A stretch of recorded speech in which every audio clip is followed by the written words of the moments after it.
World War II has brought many changes in the lives of women in America. While husbands were away at war, women joined the workforce and for the first time in America began to fight for their own individual autonomy and rights.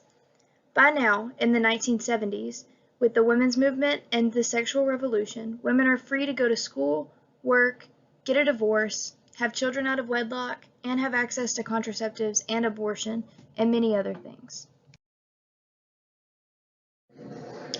However, the women that have benefited the most from the women's movement and the sexual revolution are middle-class white women. For example, this advertisement shown depicts a white woman as the face of the Women's Land Army.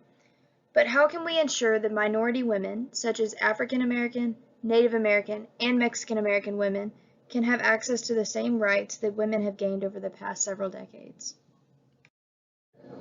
Currently, African American women have faced many challenges, including obtaining jobs, and that the jobs that they are able to obtain are often unclean, dangerous, and poorly paid. We can help these women by recognizing them as individuals and protesting for their right to a clean and safe workplace with fair wages. Native American women are another group of women whose culture is being drowned by the social changes happening in America now. As of now, Native American women are losing their individual political and economic rights.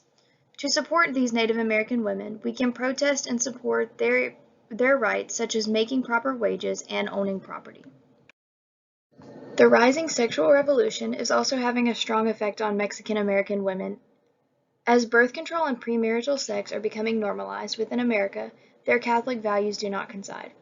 To support these Mexican American women, we must protest for their personal autonomy and freedom to choose what they do with their bodies as well. Overall, the past 2 decades have brought many social changes and allowed for women to obtain their deserved freedoms. However, our work as women is not finished.